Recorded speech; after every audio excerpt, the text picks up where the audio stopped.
What up, everybody? I'm your host, JP, and this is my co-host, Josh. Hey, everyone. And welcome back to another episode of the Filmbros podcast.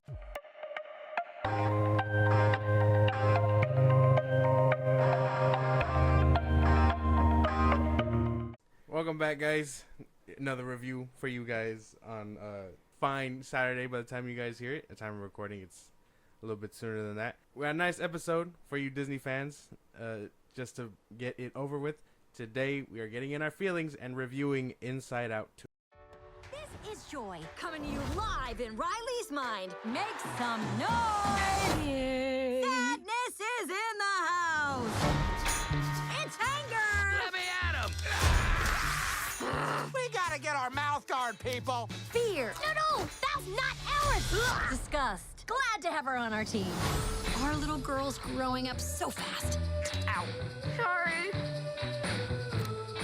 It should be nothing but smooth sailing from... Hello? I'm anxiety. Where can I put my stuff? A new emotion. Oh, I'm sorry. We wanted to make such a good first impression. What do you mean, we? I'm Envy. Look at your hair. Oh, yeah, not happening. That's on we. On what? It's what you would call the bar down.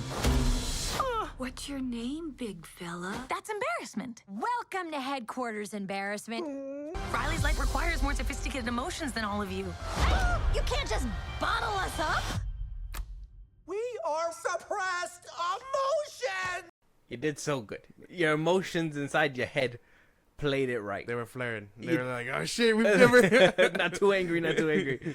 Yes, Inside Out 2. I'm excited about this movie. Now, I got to give the people some context. I got to give them some backstory before I ask you the first couple questions that we usually ask, which is, what's your, what was your mind like when you were walking into it, and then how'd you feel afterwards? But got to give the context. So, I seen this movie opening weekend. All right, took the kiddos, took the wife, we packed up the car, we took them, we watched Inside Out 2. Great movie, phenomenon. Came home, was like, saw Josh, and I was like, hey, man, you should go watch Inside Out 2. If you're doing something, anything with your girl or whatever, go watch Inside Out 2. Not by yourself, but go watch it. You said, okay, we're probably going to watch something else. All right, is that okay? Fair. I was hoping you were going to watch it. You didn't watch it. Been a couple weeks. You didn't watch it. So I finally had to press you one more time, all right? You had a Disney fan had to press you to go watch it. And you eventually walked in to watch it. So I know you were reluctant. Mm-hmm. And now the audience knows that you were kind of reluctant walking in. Why were you so reluctant walking into Inside Out 2? I mean, simply because I wasn't sure. I'm on shaky ground with sequels. I know Pixar movies are really good, and obviously I think they're a lot better than what Disney Studios puts out. You know what I mean? I know that they're both owned, but it feels like two different things. Different studios means different kind of work. Yeah, different things coming from them, and I mean sequels in general can be tough. So I mean, I would say I was skeptical about it simply because of everything surrounding Disney and the current sequels that they are pushing out. So when this was rolling around, I was like, I do want to see it, but I don't know if I want to see it in theaters. And then, then I got pressed to see it in theaters, so I did. And yes, Disney fans came out the bushes and was like, Inside Out 2, you gotta watch it. Apparently so. Billion dollar movie right now. $1.2 billion movie at the time of recording. Inside Out 2 has been climbing the charts now. Despicable Me 4 gave it a run for its money. It seems like, but it's still walking out. It's still walking out pretty good. International wise, Despicable Me did better than Inside Out 2, but Inside Out 2 is already coming at the end of its run. Yeah. Apparently, this is one of the fastest billion-dollar movies, or for an animated movie. Yeah. In a while, and it put itself in the top 5 best animated film, or I guess not best, but how do you say, highest-grossing animated films? Yeah. It reached top 5. So I got there with Mario, right? Mm-hmm. So I mean, it's doing phenomenal, actually. Phenomenal. Maybe you helped just a little bit towards the end there, but I mean, without you, it was doing pretty well. But with you, 1.22. Yeah, it just catches my $12, and it's like, here you go. Oh wow! Look at inflation rise. Yeah. So, okay, so now we know you were kind of like not pushing in. So now that you were walking into the film, were you still kind of like, I'm not down for this film? Like you're going into the theater, you're right there in the kiosk area, right? You're like, man, I've been putting off this movie. What are your thoughts? Like you're like, I've been putting it off, but now I'm going into it. Were you? I was like, how was expectations? yeah, no, in my head, it was more like this better be good, because if I have to waste money on another like bad movie experience this year, like I'd probably die. Like, Did you feel that was gonna come from a Pixar and a sequel? a bit? I mean, I after what we've seen, bro, I think it's fine to expect this kind of thing from every movie studio. Every movie can let you down, I feel. Like whether it's Well, we know Disney can let you down. well, yeah, The Flash and all that stuff. Like movies can let you down. That's just But that was last year. But Well, you I know mean, what I this mean. year we got Night Swim, right? Night Swim. Yeah, we Yeah. got what other films? There was a Lift. few films that was Lift was kind of ass too. the point is that it happens, and I mean, again, the odds were stacked against it. It's a sequel. It probably isn't doing too good, but I mean, the fact that it had $1 billion behind it meant something. So I think once I got in the chair, I was just like, you know what, we're just gonna let it go. I'm gonna get into it, and then I got into it. So Okay, and walking out, I was really fucking with it. you were pleased. Yeah, Okay, I was like, man, this was really good. I was actually really hyped to see this. Maybe because my kids were really hyped to see it, but they were like really pushing me to want to see it, and I was Yeah. just like, you know what, I'm down. And after rewatching the first one, and having that sad moment with what's his name, Bing Bong, Bing bong. you're just like, how can they even top this? How can they even top this? Yeah. Which they didn't, but I think they made a sequel in its own right, Mm-hmm. and I really enjoyed Inside Out 2, walking out of it. So, I mean, I guess we'll just start jumping into it. Yeah. So, Rotten Tomato score, 90% on the tomato meter, certified fresh. People loved it. Audience score at a 96. Does that make sense? Sounds about right. I mean, I was expecting a little bit more audience score wise, but yeah, no, I can get behind that. 4% of people out there that just, I don't know, hate movies. I don't know. They Like, how just do you hate their end- life, and they're just like, this makes me happy. Yeah, I like fucking that, hate like, it now. Like, this is a little too real for me. Like, how do you fucking like? I don't understand. How do you get up here and like shit on a movie like that? That makes no sense. But it was. I would say, yeah, this is accurate enough. The few people that are just like actively like has 100%. I'm gonna knock it down a notch. Yeah. Just start review bombing it. Right. I'm gonna knock it down just a little bit. I don't think there's a problem here. I think honestly, it's probably what is the first one at? Do we even know what the first one's at? Oh, that one's at the first Inside Out is 98% certified fresh, and audience score is 89%. Oh, damn. A little bit of a disadvantage from the second one. 80. More people liked the second one than the first one. That's crazy. But critics like the first one better. Yeah. Interesting.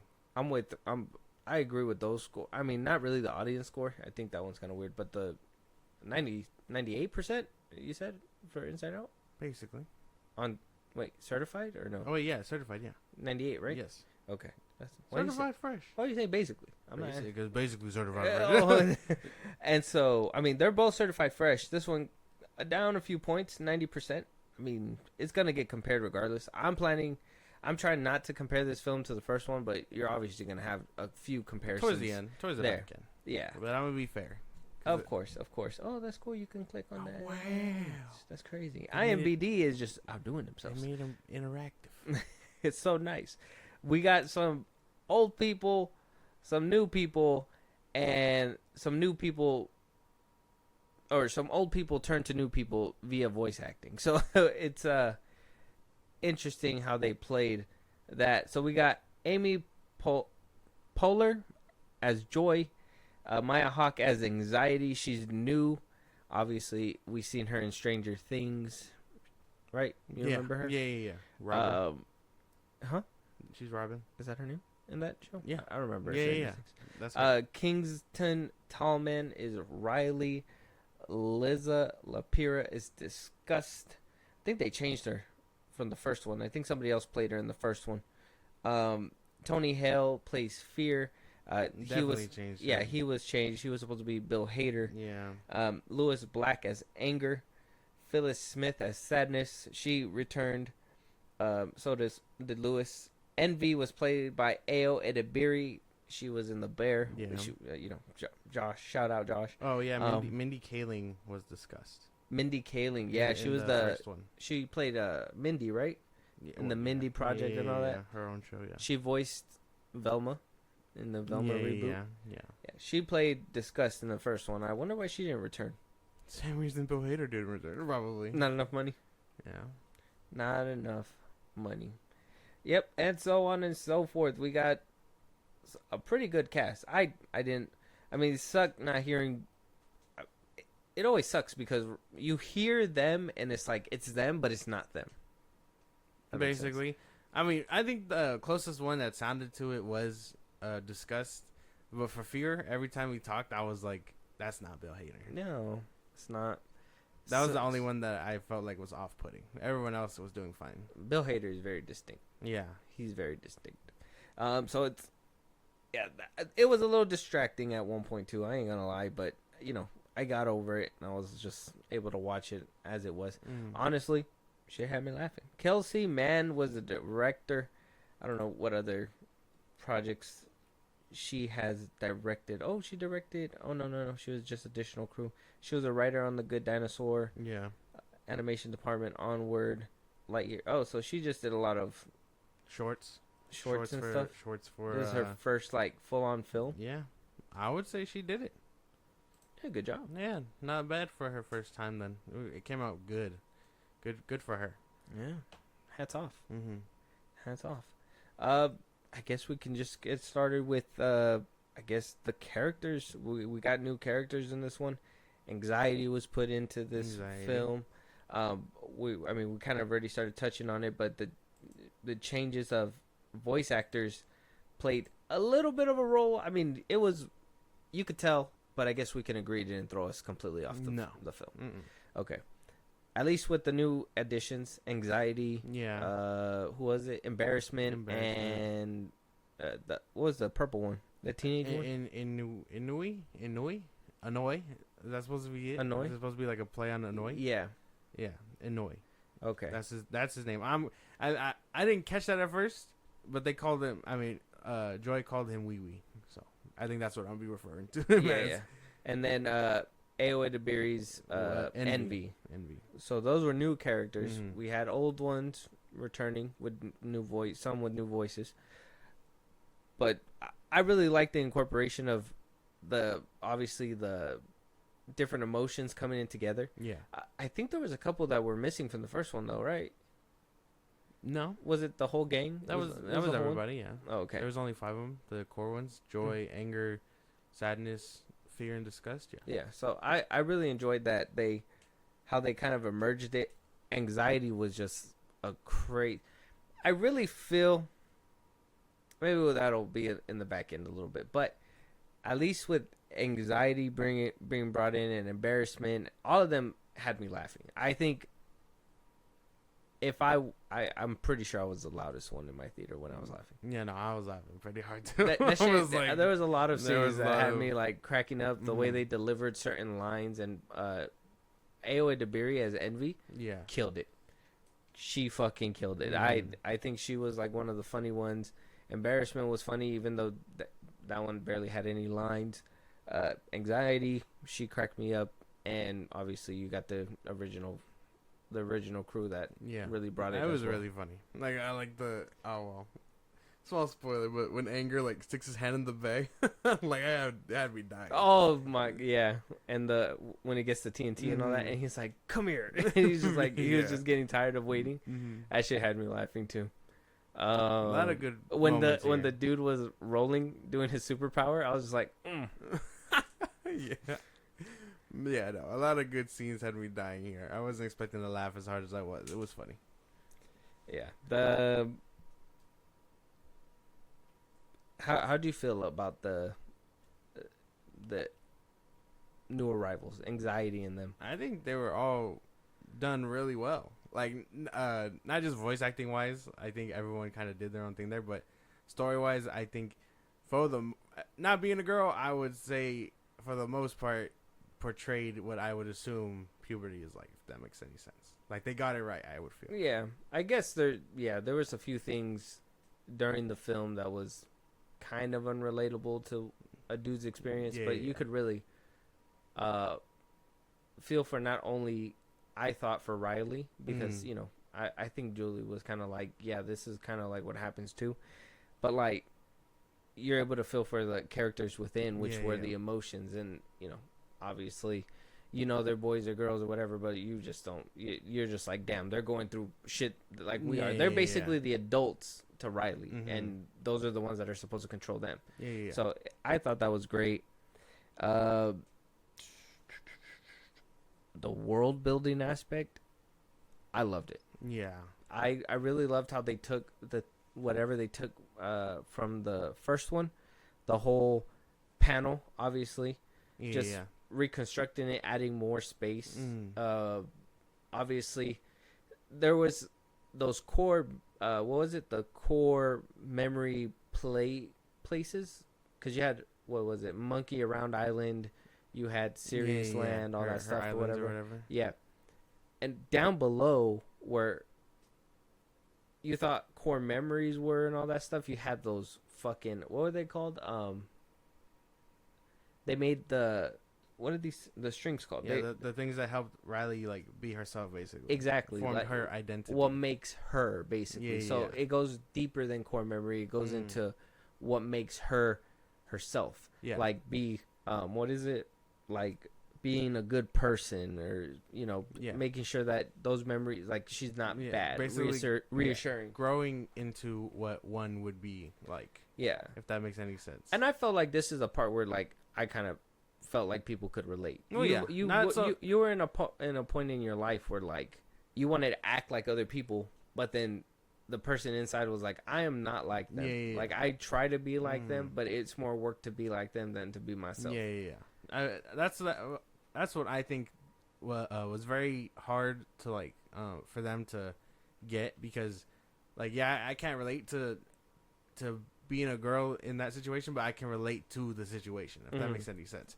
Like I feel like everyone has had that thing where it's like, oh well, if I don't fit in with the popular kids, you know, where will that leave me? You know, this and that. So I think for the most part they got it down to a T. Yeah, and adding that really adds some stakes. You know, I wonder if like, I don't know if I've seen this somewhere.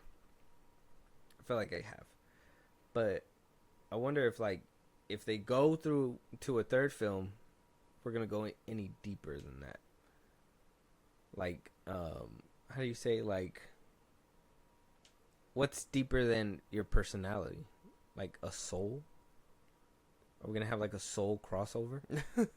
No, I mean, isn't that just like what it is? Like it all basically shapes up and stuff. Wouldn't it? I think they'd have to fast forward, either that or take approach with someone else. Like that's what I was telling. My girl. I was just like, if they shouldn't do a third one about Riley. They should do this from like a male's perspective and stuff like that. Like put as much care from as they did for a female to a dude also, and just explore what that's kind of like. Because I mean, we got the dad's perspective, we got the mom's perspective, we got some of her friends' perspective. But I want to see if they can do that kind of thing like as a dude. You know, just to see like the ideas that they come up with and stuff. Maybe Riley graduating high school, going to college, and you know, dating and stuff like that, and having, you know, the person that she's dating be able to see those thoughts in the head, and how they interact. I don't know, but I do want to. That'd be a little bit deeper, but at the same time, I don't know about that one. I would say keep it on Riley and do spin-offs of other people. I don't know. I don't think so. Because this is where I thought world building wise as well, where they put a lot of thought into this, because I mean, this movie came out, when did the first one come out? The first one came out back in 2012, 2011? I can get you right answer. Hold on. 2015. 2015. Yeah. So it's almost 10 years. Almost 10 years. So with Incredibles 2, that one was about 14, 15 years too, right? And what they didn't do with what they did with the Incredibles is that they basically started it where they left off Yeah. and kept going, Mm-hmm. which was fun. And the kid in me was like, "Oh yeah, this is good to see them like untouched, they're back like how they're supposed to be." But then when I saw Inside Out 2, I was like, "Holy shit!" It's like the audience, like not really me. I would say more maybe your age group. Mm-hmm. You basically grew up with the character. Yeah. This is what I said. Kinda like- when we were talking about it last time. I was like, yeah. Yeah. It's kind of like me with Toy Story. I grew up with Andy. When when Toy Story 3 happened, I was like, it felt like that was us saying goodbye to to Andy, Woody, and all them. Yeah. It was just like this big emotional moment. I feel like Inside Out could be like your guys' Toy Story. Maybe. But I think everything around it came out really good. Story building or world building wise, because I mean, not just from the inside perspective, if that makes sense, like the emotions and stuff. The Inside Out perspective. Yeah. The stuff going on with Riley itself, like high school and juggling friends and this and that, like everything basically was working out the way it should have, story wise. Yeah. Came out really good. Damn. As for characters, I mean, everyone did their thing, and for the most part, I think maybe that's why this movie's doing so well, is because a lot of people could probably relate to this personified version of your brain, if that makes any sense. Like a lot of people can resonate with like anxiety taking over and this and that, forgetting what it's like to be not the emotions that you don't necessarily need anymore, is like as you grow up. I guess that makes sense, right? Because I mean, a lot of people will be like, oh, you feel less joy, but no, because then you get moments of joy, when you're doing things you like and things like that. Disgust, there's still foods you don't eat. Anger, you still get angry. Sadness, you still get sad. Fear, obviously. Well, I think that's just this movie like resonating with these things. Yeah, with people grown up and stuff. That's basically how it comes down to it. Plot wise, I thought it was amazing. Yeah. I mean, we saw, like I was saying, kind of recap it a little bit too. Riley's growing up. She's moving. She's going their own ways. They're going to their own high schools now. She's going to try to wow this school so she can go there and play hockey, while also trying to maintain her friendships and juggling growing up and this new state that she's in, because she goes to sleep and overnight she has a whole change, right? Yeah. So going through all that, and by the end of it, figuring out that you don't have to be this perfect person. You don't have to do all these things. You could be yourself, and have the people that really stand beside you, and so on and so forth. It was plot-wise, it was great. Now, this is where I gotta kind of say, does this help the movie or not? Well, it was good, but it was kind of simple good. I don't feel like you had like that high with Inside Out, like the first one. I feel like this one was like subtle, and you had that moment of that big peak moment, which it's funny. You weren't able to I wasn't able to talk about this when we recorded our last episode, the top 10 mid-year movies. Go check that out. This film may or may not have made it onto our lists. Go check out where it's at. But we couldn't talk about it then. But this film was able to deal with what I think Bad Boys 4 was able to touch up onto, and that was like anxiety and panic and panic attacks. And I think that the plot completely, you think you're going one way and it kind of making you go that way, and having that surreal moment in the middle of the film. It was crazy. The visualization was crazy. Yeah, I wasn't expecting it to divert that way either. So I mean, cool that they were able to take a stab in that direction. Will kids understand it? Probably not. That's what I was wondering too. As I was watching it with my kids, I was like, I wonder if they get this. Probably not. Not till they Not yet. figure it out eventually. But that's why for that right now, it's only those 5. It's only they're lucky enough to only experience those 5. Sadness. But that's a lot what I was thinking, because I was like, damn, like this is weird. Yeah, because there was a time where I guess you didn't really care about like what the future gave, or like what people thought of you and this and that. So yeah, I would say they did a pretty good job at portraying that kind of thing too. Yeah, because, I mean, nowadays, it ain't when I was younger. Because when you were younger, I mean, you kind of seen how certain people were living on the TV. But nowadays, there's a pressure. There's a pressure when it comes down to, like, the way you're seen and, you know, what you want to do and, you know, how you're looked at by certain people in order for you to be accepted and whatnot. You know what I mean? So there's a lot more these days. And I think this film would kind of, you know, we kind of said it jokingly, but, you know, a lot of people who have repressed trauma really funded this film, I feel. Yeah.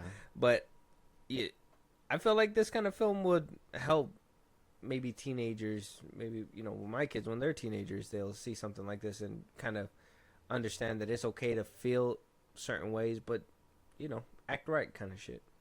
Basically, yeah. Mm-hmm. I mean, that's like the best way to put it. I think the fact that I would say that it was very much aimed at people my age, because I mean, obviously, yes, it was made for teenagers, but the first one came out when I was like entering high school or in high school, so yeah, no, it wasn't hard to like really grasp what they were throwing out there, if that makes any sense. Like I was actively picking up what they were putting down. And like, yeah, some of the, like I said, some of the stuff was too related, so I had to ask and be like, hey, is this what it's like? But like for the most part, again, the scenario felt the same. Okay.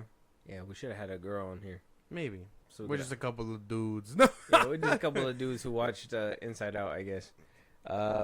Still a great film.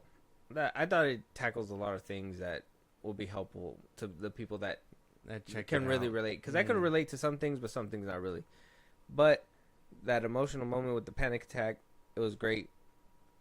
Not really. It was great visually, but kind of like what I said with Bad Boys 4. It looks like a great visual. Yeah. Something that I would believe it would look like. So I would kind of like to hear from people if that's what it looks like, what it feels like, you know. But I mean, I could never relate to something. I've never had one either, but the fact that movies are taking this leap to actively be like what feels like research in that right direction to maybe give people a peace of mind of this kind of thing. Like, yeah, I can relate to having this feeling and this and that. Like, I think that's a good step forward in acknowledging like mental health and stuff. Yeah. I mean, Bad Boys 4 and this one doing it back to back is like, it's crazy shit. Because again, I wasn't expecting that either. I was expecting that turn. But the fact that it was all able to like work out, I was like, okay. Yeah, it wrapped up good. Yeah, but I mean, I've never had one, so I do want to know from people who've had some, what if that's really what it feels like, where it's just like anxiety just taking the wheel and putting you into overdrive, basically. Yeah, but everything else was colorful. Everything else was nice. The animation was great. Yeah, I could not take my eyes off the screen, bro. Like, I actively caught myself not blinking because of how colorful shit was. Yeah, I was like, I didn't want to miss shit. I want to rewatch the film just so I can catch some things. I think that's how it was with Inside Out, the first one. So, I mean, beautifully shot. Everything was great. I mean, I think I could speak for both of us when I say that. You can give your closing statement. Before I ask a couple more questions, give us your what you liked, what you thought could have been a little bit better in your rating. 1 being the worst, 10 being the best, 5 being in the middle. I wasn't expecting this film to hit hard at all. I would say there was times I was close to like really tearing up, but I don't know what it was. Maybe I was just missing some things. Maybe it was the scenario of which it was just missing things, because I mean, again, I'm not a chick, so I'm just missing that. But for the most part, I enjoyed this movie and what it did and the things that it was portraying. If I would have seen it sooner, I would have totally made my mid-year ranking for sure. But I do think it isn't better than the first one. There's something here though that I really cherished. It felt a little too. Maybe it was a little too real. Maybe that's it. Maybe it just wasn't as childish as I expected.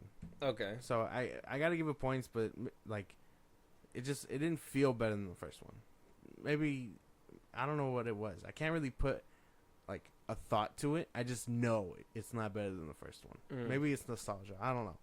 But I got to give it like 9 out of 10 for trying. It was really good. Okay. I think this film... Would you give it a 9? Mm-hmm. I think this film is a perfect example of a sequel done right in its own right. Yeah. It's a sequel still, but it's not... I can't even say that it's better than the first one, but I know it's not either. Yeah. Like, if I feel like it deserves its own, like, It's scale. yeah, because I think Disney or Pixar, I think they hit it right with this sequel, because this story, and this is what I mean by, like, we've been getting a lot of mediocre shit. This story felt like it was meant to be told, but, like, the people that were telling it wanted it to be told. Yeah. It felt like real. Like, it needed to be shared. And it had a moment, not like the first movie. And the first movie was just a special moment. Like I said, with Bing Bong and, you know, take her to the moon for me. Yeah. Like, that shit. Yeah. Exactly. Wheezing, bro. I wheezed, bro. Yeah. But that was sad in its own merit. This one, and I felt like that's what that film wanted you to feel, because that was... the main person was sadness in this film. Yeah.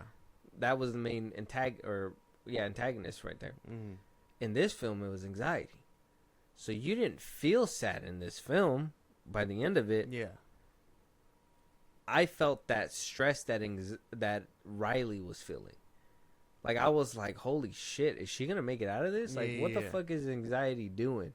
Like, and I think that's what makes this film good in its own right, in a way where you can compare it to the first one, but not 100%. Like, you can't compare it, because I feel like the writers were intentionally putting it to be like, okay, you felt sadness because sadness is the reason in the first one. You're going to feel anxiety because anxiety is this one. Yeah. And nobody likes to feel anxiety. And it was something uncomfortable that you had to sit with as an audience member. I knew that I was kind of uncomfortable. It was the same thing with Bad Boys 4. I'm just like, you can't relate, so you feel uncomfortable. Like, you don't know what to do. And I feel like they nailed it in that direction. I don't know. 9 out of 10. It was a great film. It was really good. I think it was good. I can't say it's better than the first, and I can't say it's worse than the first either. I feel like they just created their own lanes as films. Yeah.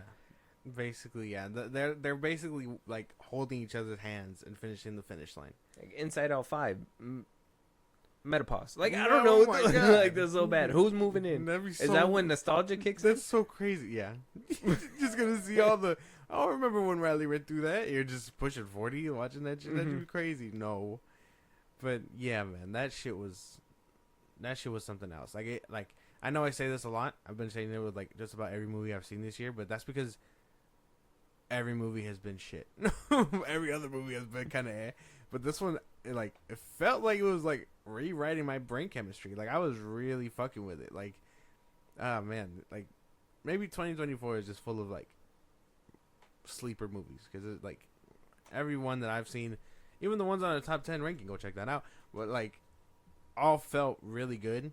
But the ones in the back end just still felt like filler. So, I don't know. Maybe I'm tweaking. But this movie was good. The imagination scene was really good. I like that one. Because I think, I want to say everyone can kind of relate to that. Where it's like, oh, well, what if I'm not this or this and that and this and that. So, yeah, no. I think they were really, like, bringing it home with this fucking movie. How, like, those bad thoughts can really, like, spoil your view and your perspective and stuff. Yeah. This movie was good. Did y'all talk to my therapist Oh my god. when creating this film? Man. I think Like, personally, do you know them? I think all 1.2 billion people that saw this movie probably need therapy. Like, maybe that's it. Maybe it's just, maybe we're all just kind of like not okay. You know what I'm thinking? I'm thinking the parents and the children they took are all gonna need therapy one day. I think it's just some trauma waiting to happen. It's just tough, bro. This movie was really fucking good. That's what I'm saying. Like, I feel like these kinds of movies are good because they uncomfortable truths that society needs to understand. Yeah. Right. Mhm. Something like that. I don't want to sound like too buzzwordy, but it's just it's just stuff like that. Like, be a little bit more aware that those things happen to people. Yeah. People don't always take information the same. It's in your head, basically. But then you got to be like Riley and do better. Yeah. That's what I kind of liked about the ending. Spoilers for the ending. Mm-hmm. But, like, the fact that Joy was chasing... Well, the whole movie basically started out that way, where... Because by the end of it, I was like, damn, maybe that's what's missing. She's just not learning from her mistakes. Because they were throwing out all the bad, embarrassing moments and stuff. Mm-hmm. And then, the fact that they spent the whole movie trying to get that old Riley, and then, obviously anxiety was developing our own Riley. It was like, no, Riley needs to figure it out. There's no emotions that can really guide it. They just all have to work together to provide for her. But mainly she's gonna take the wheel. You know what I mean? Which is kind of what I enjoyed, because there was that beginning part with where she's playing hockey, and she's like, oh, I'm not gonna touch it. She got it covered, and then she scores and stuff. Yeah. So it's like, I think that's a lot of like, also Riley becoming self-aware and not relying on those emotions. Maybe that's what happens when the adults are on screen, where it's like, oh, they don't even gotta like drive, they just gotta watch what's happening and then react accordingly. So maybe that's just what's happening with Riley, and they're trying to explain that kind of thing. Well, yeah, because as you grow up, emotions aren't so high, and then with dudes, I think that's why it's kind of hard to make a guy's one, because most of the time, once you're out of the teenage era, they're basically gonna be like how the dads is inside of the head. It's just they're just chilling. Like, the game's on. What's that over there? Like, that's just basically I it. did find that funny. Like, did I hear something? No, everything's good. All right, but yeah, I would say for the most part they nailed just about everything. And I mean, Riley ended up being her own self and taking in those moments. So I was like, damn, that shit really hurt. Joy being like, kind of, what do you call it? The driving force for this one, and only really looking out for Riley was interesting, because I mean, towards the end, where she was like being called to the board, basically, I was like, man, everybody needs Joy, bro.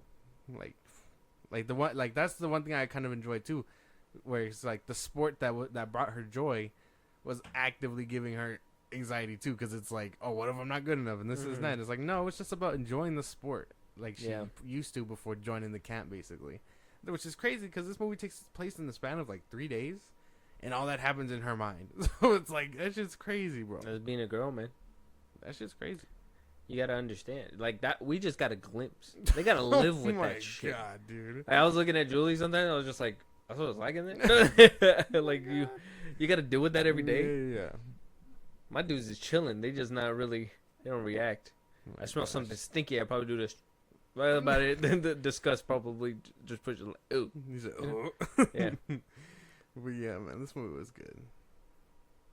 I feel like my anger says dog shit a lot in my head. He just flares up. Just dog shit. Yeah. Basically. They didn't hold the door open for me. That's dog shit, That's so bad. I like. Yeah, no, this movie was good. It was nice. I enjoyed it. So, Inside Out 3 comes out with Riley. You gonna go watch it? Yeah. You're gonna actually be excited for it this time? Yes. Okay. You're not gonna sleep on it? No. Okay. You recommend this film to other people? I do. Go see this movie. It needs to hit 2 billion immediately. I need to rewatch it. I want to catch all the colorful things again. I thought it was really nice. Oh, it makes you want to rewatch the first one again. I do. I want to rewatch it. That's exactly what I was telling my girlfriend. I was like, I gotta see this. I want to see the first one again, just cause of how this one made. And you already answered. I was gonna ask you the other question if you preferred this one over the other one, but you already answered my question. So we're already basically at the end of this episode. So with that being said, though, let us know what you guys thought about Inside Out 2. Have you guys seen it? Have you not seen it? Are we being helpful and urging you to see it? I would recommend it. I say go watch it. For sure. Go see this fucking movie, Inside Out 2, bro. Yeah. In theaters right now. Who knows how much longer it'll be in there. But you see how, like, the movies, when they're good, they're just like, oh, bro, we gotta let that shit ride. And versus when they're bad, and they're just like, put it to streaming. Like, that's just crazy. Because I would not have appreciated this on streaming. Yeah, but look at this. This movie's doing so well, nobody talks about it. That's true. Movie's doing bad, everybody wants to talk about it. That's true. Everybody want to talk Shout about it it. from the Downfall. rooftops. Go see Inside Out 2 before it leaves theaters. Madam Web was so dog shit. Dog shit. I did not see that off Twitter for months. This movie's hitting 1.2 billion. Nobody's gonna hear shit about this. It's just Inside Out 2. That's it. Isn't that crazy? That gotta shit be was studied. good. Twitter needs to be ashamed of themselves. Oh, yeah. We need to make a post right now, hyping up Inside Out 2. Yeah, I'm going to go do that. That shit need to happen. Filmbros Podcast on Twitter and Instagram. Filmbros Podcast. Listen to us anywhere you get your podcast at Filmbros Podcast. Be part of the conversation. Twitch at Filmbros Podcast. Help us out. Buzzsprout. Links in the bios of social I just gave you. It helps the show grow. We greatly appreciate it. And then subscribe to our YouTube at Filmbros Podcast. Yeah, and with that being said, we'll talk to you guys on the next one. Talk to you guys later.